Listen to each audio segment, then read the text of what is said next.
Hello, this is section 4.8 on the kernel and the range. Kernel and range are the names of two vector spaces associated with linear transformation. Their dimensions are called the nullity and the rank, respectively, and those two words are the words in the rank-nullity theorem, which is the fundamental theorem of linear algebra that we're working towards. But first, let's review some facts about linear transformations and expand a little bit from what we've seen in the past. So a linear transformation, or first let's start with a transformation from U to V. So U and V are vector spaces.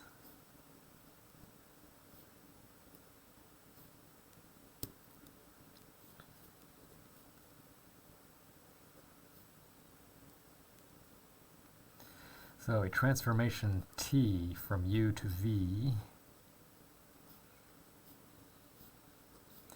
which is denoted T colon U arrow V,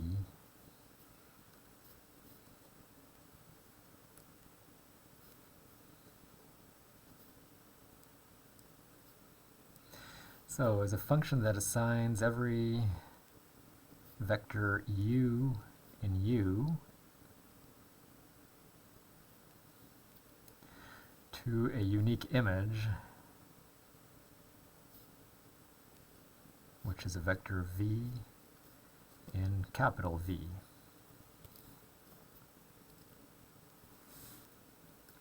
So this symbolically we can represent as a vector space U on the left and a vector space V on the right.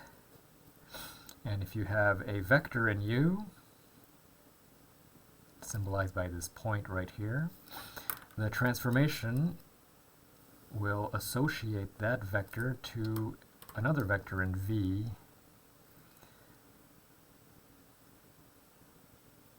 called T of U. And this is the transformation T.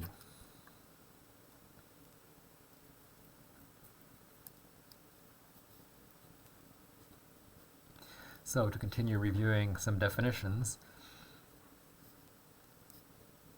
U is called the domain of T. V is called the codomain of T. Now if you're looking at the actual elements, you say that U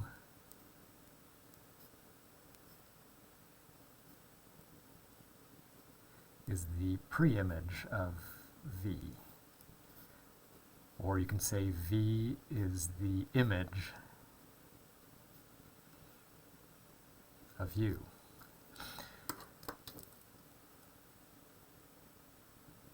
So domain and codomain pertain to the vector spaces, capital U and capital V, and the words preimage and image pertain to the actual elements within these vector spaces. So the only difference from what we've already seen earlier is in this course before we were just talking for linear transformations from Rn to Rm, which are examples of vector spaces U and V. But now we can expand this definition to any vector space U and V, not necessarily of the form Rn or Rm. Another definition we've seen already in the past is that of a linear transformation.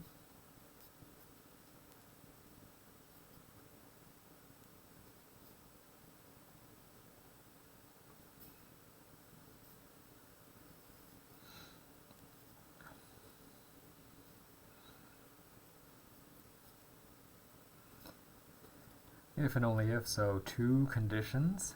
T preserves addition and scalar multiplication.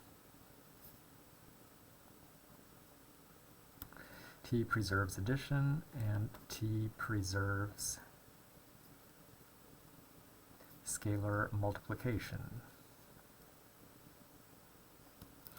And what this means, T preserves addition, means that if you take T of u1 plus u2. This must equal t of u1 plus t of u2 for all u1 and u2 in capital U. And preserve scalar multiplication means that t times cu must equal c times tu. And this is for all u1, u2 in U, and all scalar C.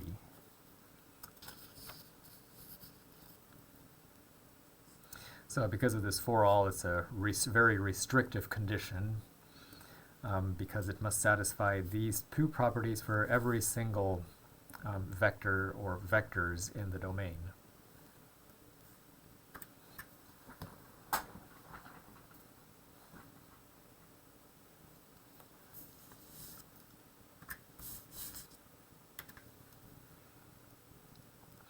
So previously we also saw the theorem that says that if the transformation is from Rn to Rm, then you can write a linear transformation as a matrix transformation. So that no longer applies if U and V are not of the form Rn or Rm. Okay, so let's look at an example of a transformation. T from P2 to M23.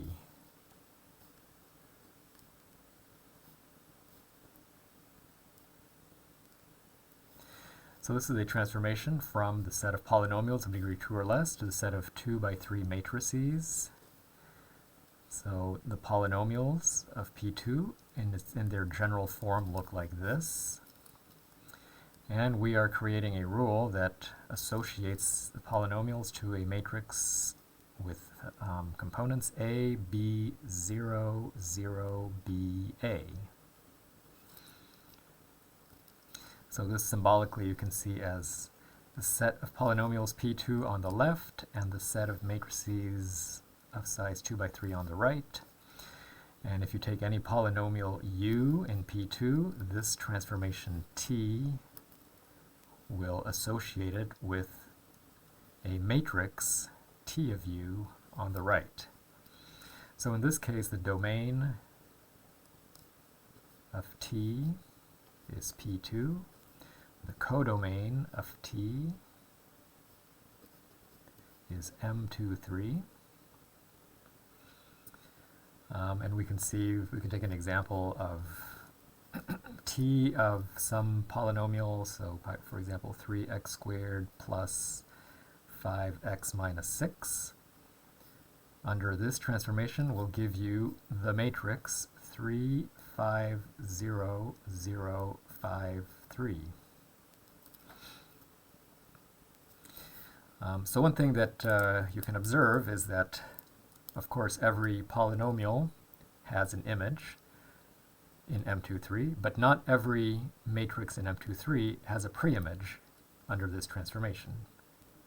Only the matrices that have zeros in these corners and the same numbers in these corners and the same numbers here will have a preimage. All the other matrices of M23 do not have a preimage.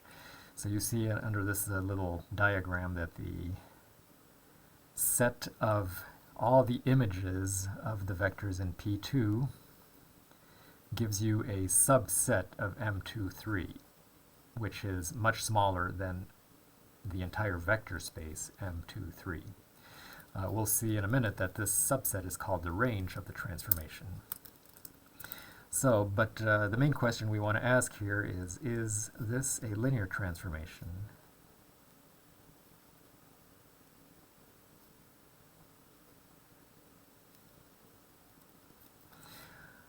And so we'll see in a minute that the answer is yes, it is, which means it preserves addition and scalar multiplication. To show this, there's no shortcut. We need to show for all general polynomials that this transformation preserves addition and scalar multiplication.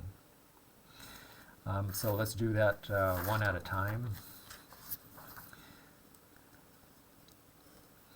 So first we'll take T of U1 plus U2.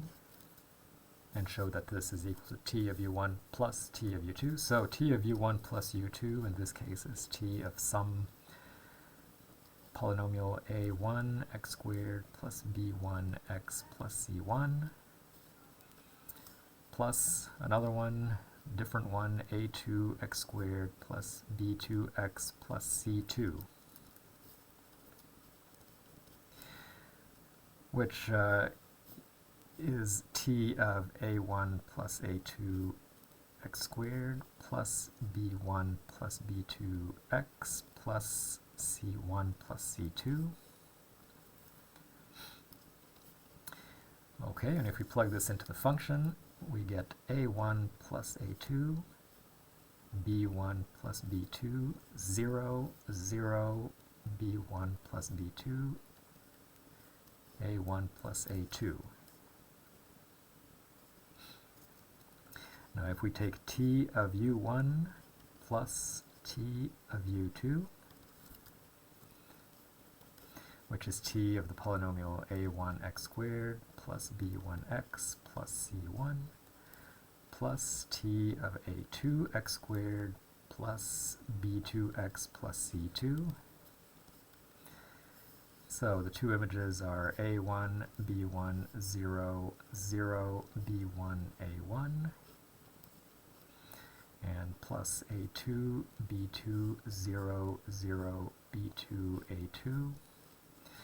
And you see this is a1 plus a2, b1 plus b2, 0, 0, b1 plus b2, a1 plus a2.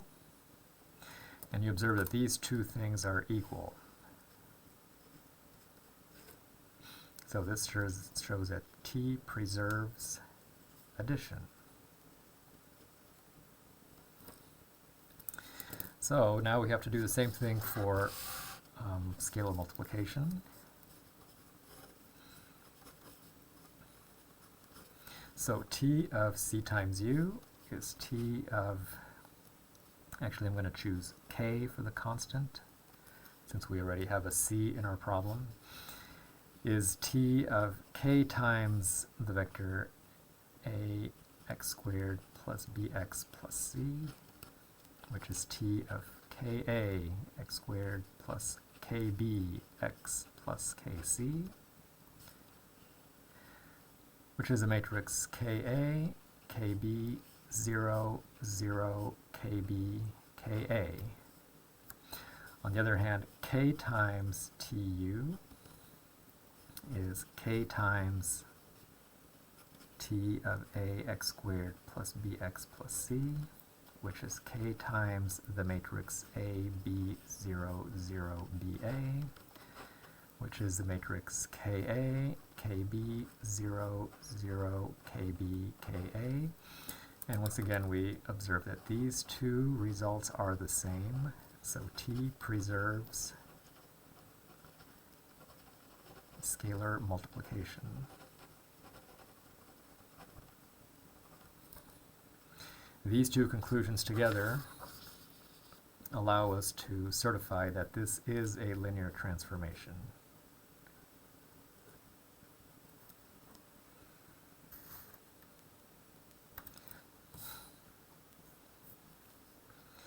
So another review of a theorem concerning linear transformations. So if you have a linear transformation between u and v,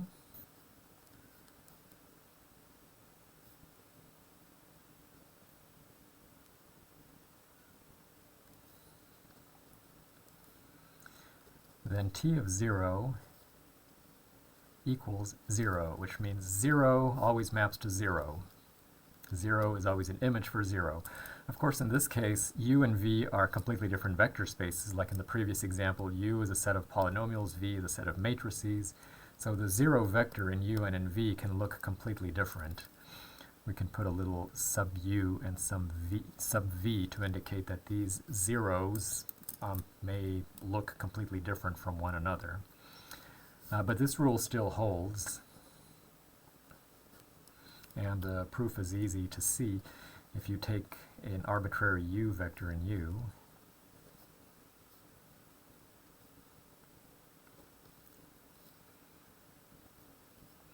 Then you can write t of 0, and this is of course the 0 in u, which can be written t of the scalar 0 times the arbitrary vector u. By hypothesis, if t is a linear transformation, it preserves scalar multiplication, so you can pull out the 0 times t of u. T of u is now the image of u, so a vector in v, and when you take any vector in v and multiply it by the scalar 0, you get the 0 vector now in v, which proves the theorem.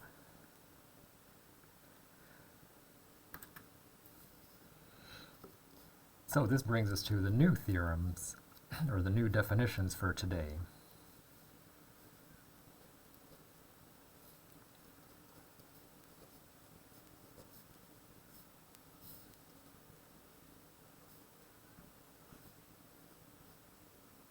So starting with a transformation t from u to v, and we're assuming that it's linear.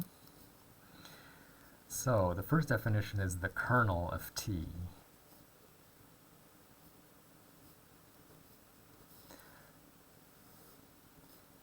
Is a set of all pre-images of 0.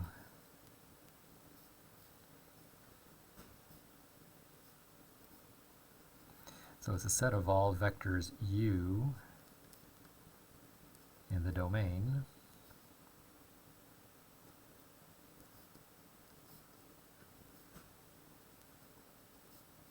that are pre-images of 0 in V. So the notation in mathematical symbolism, you can write KER for t, so ker t is the set of all the vectors u in capital U, such that t of u equals the 0 vector in V.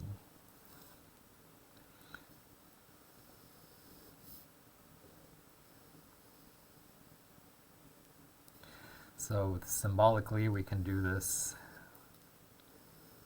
way, where you've got u on the left, v on the right, and the transformation t from u to v.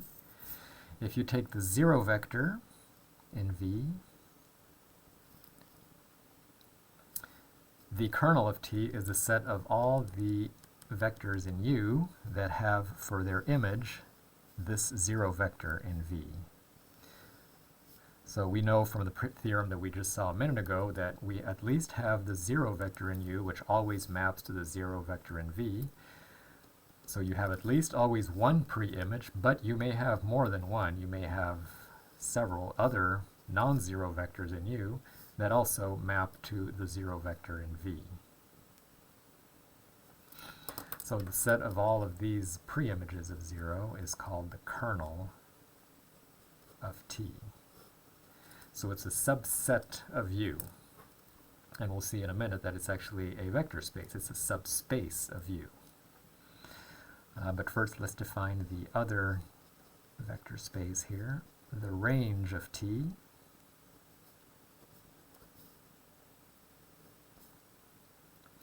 So this is a subset of V now. It's the set of all the images of the vectors in U.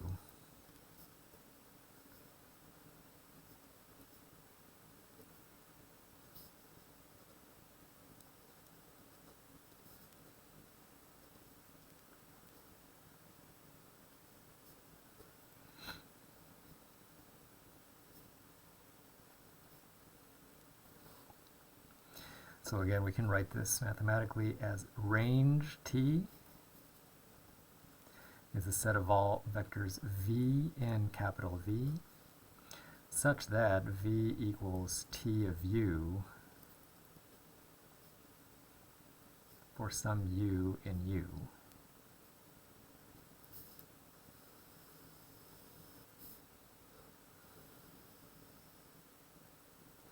So again, symbolically, if we put the two vector spaces U and V on the left and on the right, and the transformation T from one to the other.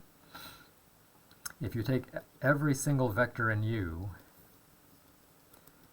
and find its image in V, the set in V of all the images is called the range. So you take every single vector in U and map it to V, you get the range.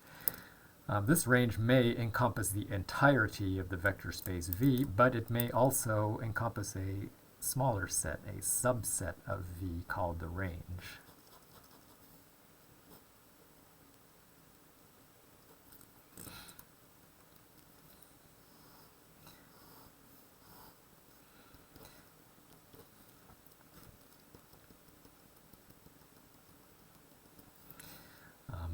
If the range is smaller than V, then that means that there are vectors in V that do not have a preimage, just like in the example that we saw a few minutes ago.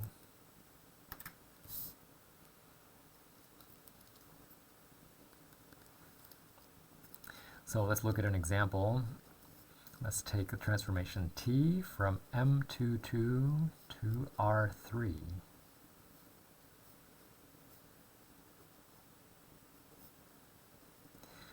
Defined as follows. So T of M22, which is a set of all 2 by 2 matrices, in their general form they look like this, A, B, C, D.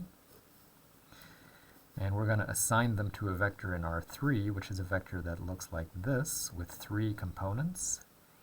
And we'll say the first one is A plus B, the second one is C plus D, and the third one is 0. So this is, by the way, a linear transformation.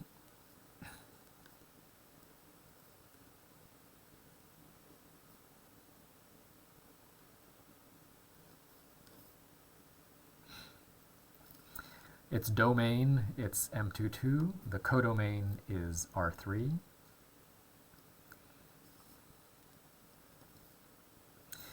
If we take the vector 2, minus 2, minus 3, 3, this is a vector in M22, and this is also a vector that belongs to the kernel of T.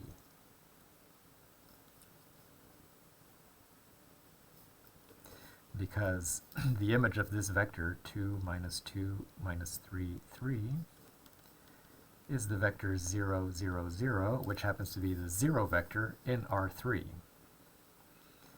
So on the other hand, if you take any a matrix, for example, 1, 2, 3, 4, the image of this matrix is not the 0 vectors. Therefore, this vector is not an element of the kernel of T.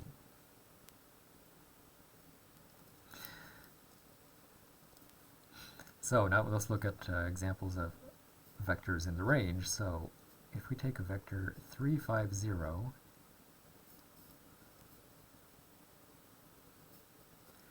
this vector is in the range of T. It's of the form A plus B, C plus D, 0. So you can find a matrix A, B, C, D such that its image is 3, 5, 0. You can even find an infinite number of preimages of 3, 5, 0. On the other hand, if you take the vector 3, 5, 1, which is a vector in R3, this vector does not have any preimage under this transformation because it has a 1 in the third component, and under this transformation, the only images you can get are vectors that have a 0 in the third component.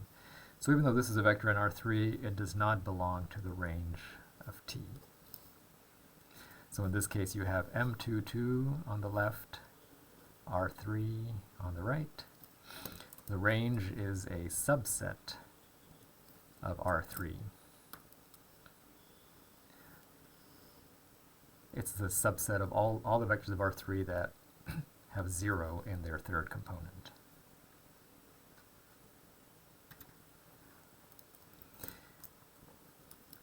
The kernel of T would be a subset of M22, and again, it's a fairly large kernel because there are many vectors in M22 that map to the 0 vector in R3. We found one right here, but there are many others in M22 that have the same property that their image is the 0 vector in R3. So the last theorems for today are the important theorems that say that these two vector spaces, or these two sets that we have defined, are vector spaces. They're subspaces of the domain and codomain.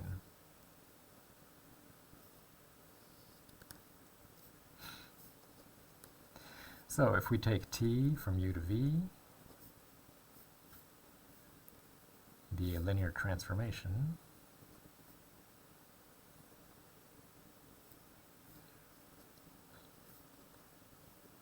then char t, so the kernel of t, is a subspace of capital U. So to prove that it's a subspace, we need to prove that it's closed under addition and scalar multiplication. We'll do it one at a time. So first of all, we're going to take two vectors, u1 and u2, in the kernel. And we're going to prove that the sum u1 plus u2 is also in the kernel. So the fact that these two vectors are in the kernel by hypothesis, that means that their image is 0. So t of u1 is 0 and t of u2 is also 0.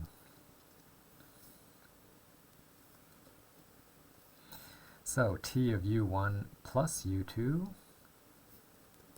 is by hypothesis, because we're assuming that the transformation is linear, t of u1 plus t of u2, and by this hypothesis above is equal to 0 plus 0, which is a 0 vector. So this shows that the sum u1 plus u2 is also in the kernel. So the kernel is closed under addition. Similarly, if you take a scalar k,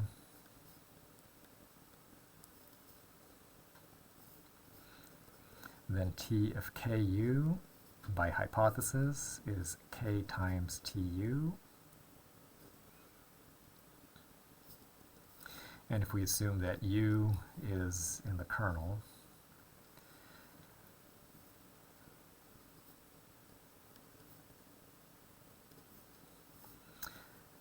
so that means that tu equals 0. So this is a hypothesis. Therefore, we can invoke it here. This is k times a 0 vector, which is a 0 vector. And this shows that ku is in the kernel of t. So we have showed that char t is closed under addition and scalar multiplication.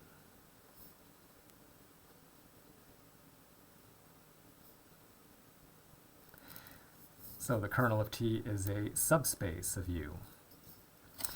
Because it's a vector space, you can do everything you do with vector spaces, which is you can find a basis, you can find its dimension. Its dimension has a special name called the nullity.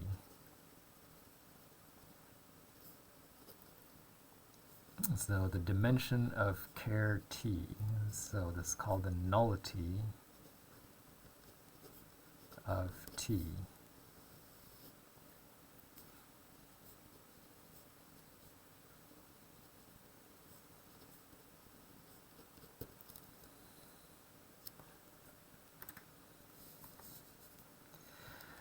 Okay, the other theorem is very similar.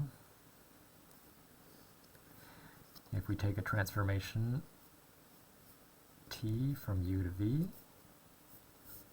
a linear transformation,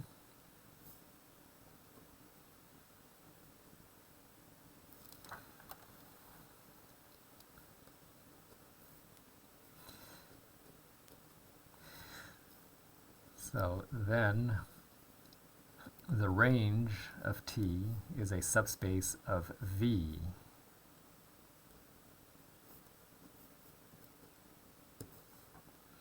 So again, we need to prove that it's closed under addition and scalar multiplication. So let's take two vectors in range of t.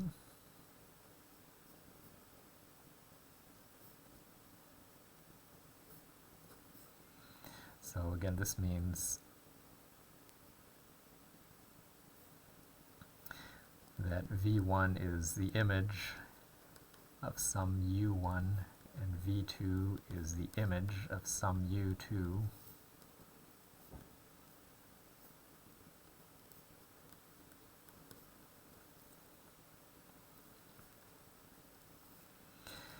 So then v1 plus v2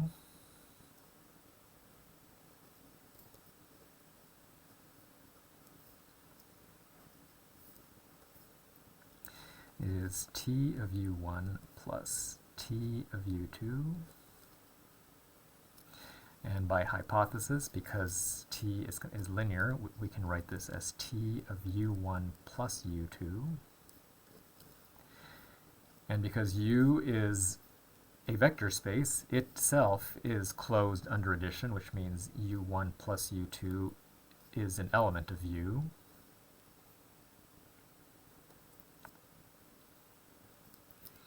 So this here is an element of U, which means V1 plus V2 belongs to the range of T.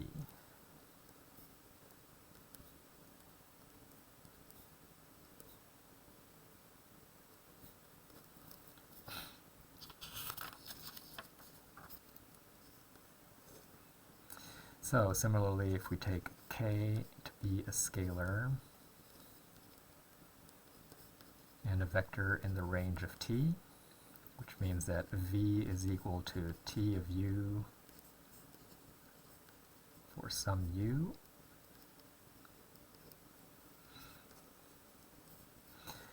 then KV is equal to T to K times T of U. Because T is linear, this can be written as T times KU.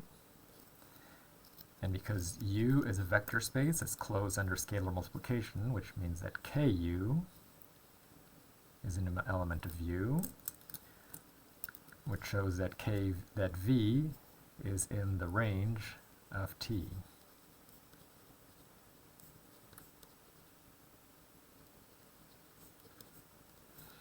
So just like before, we've proved that the range of T is closed under addition and scalar multiplication.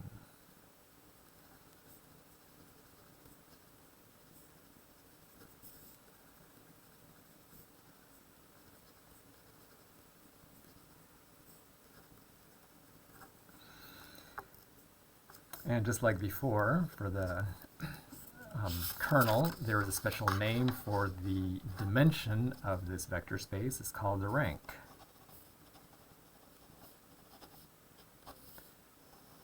The rank of T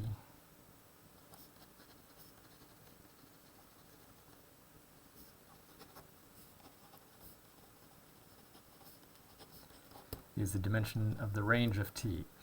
And it's not a coincidence that this word rank is the same word that we have seen previously for the dimension of the column space of a matrix.